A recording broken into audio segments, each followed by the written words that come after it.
Lord. ఇవాళ మనకి ఏదైనా ప్రాబ్లం వస్తే ఎవరిని ఆధారం చేసుకుంటున్నాం, ఎలా ఆ ప్రాబ్లమ్ని సాల్వ్ చేయాలనుకుంటున్నాం అనే విషయాన్ని బట్టి ధ్యానిద్దాం. సపోజ్ నాకు ఏదైనా హెల్త్ ప్రాబ్లం వచ్చిందనుకోండి, నేను వెంటనే డాక్టర్ దగ్గరికి వెళ్ళడానికి ఇష్టపడతాను.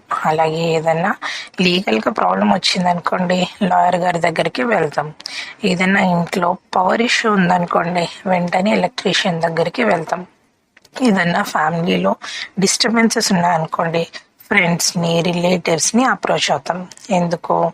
మన ప్రాబ్లంకి సొల్యూషన్ వాళ్ళ దగ్గర దొరుకుతుంది అనేది మన నమ్మకం. ఇది చిన్నప్పటి నుంచి మనం ట్రైన్ అయి ఉన్న మెంటాలిటీ. హెల్త్ ప్రాబ్లంకి డాక్టర్, లీగల్ ప్రాబ్లంకి లాయర్, వేరే ఇష్యూస్కి సో కన్సర్న్ పర్సన్, ఇలా మనం మెల్లగా ట్రైన్ అయిపోయాం. ఈ విధంగా ట్రైన్ అవ్వడం వల్ల మనము ఎక్కువగా పర్సన్స్ పైన డిపెండ్ అవుతున్నాం. ఇలా పర్సన్స్ పైన డిపెండ్ అయితే ఏంటి ప్రాబ్లం అని అనుకుంటున్నారా?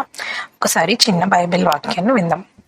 ఇర్మియా గ్రంథం 17వ అధ్యాయం 5వ వచనం.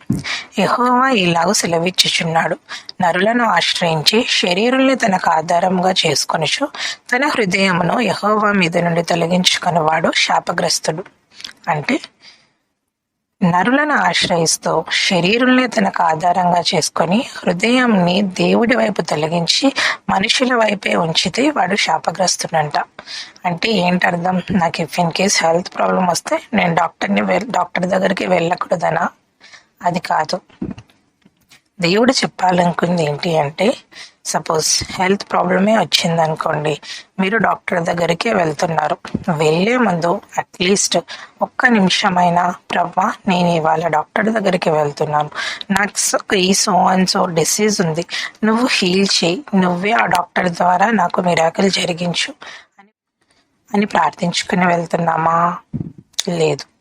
సపోజ్ ఏదైనా లాయర్ దగ్గరికి వెళ్తున్నాం, ఈ కన్సర్న్డ్ ప్రాబ్లమ్ని నీవే సాల్వ్ చేయదేమా అని వెళ్ళేటప్పుడు కానీ వచ్చేటప్పుడు కానీ మనం ప్రార్థిస్తున్నామా?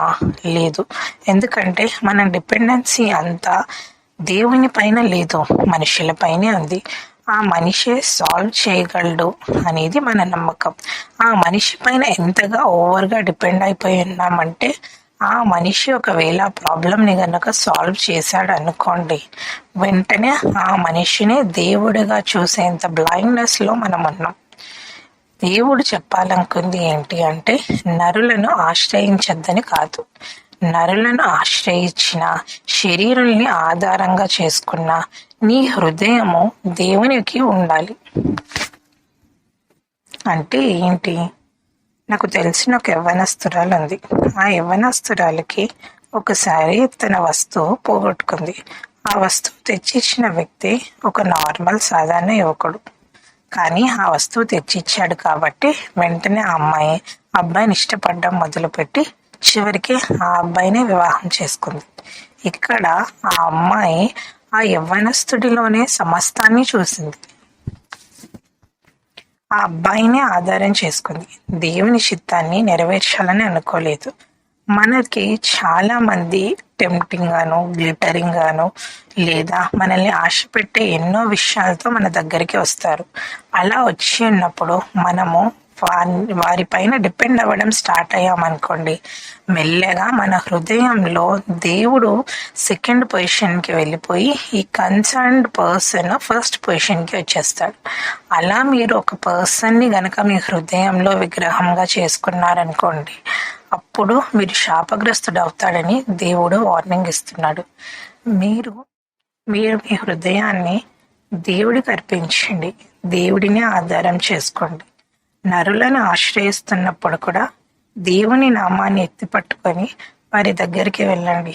మన దేవుడు కార్యముల్ని జరిగించే దేవుడు. మీ హృదయం ఎల్లప్పుడూ దేవుడి వైపు ఉంచండి. దేవుడు మీ జీవితంలో గొప్ప అద్భుత కార్యముల్ని చేయగలుగుతాడు. ఆమేన్.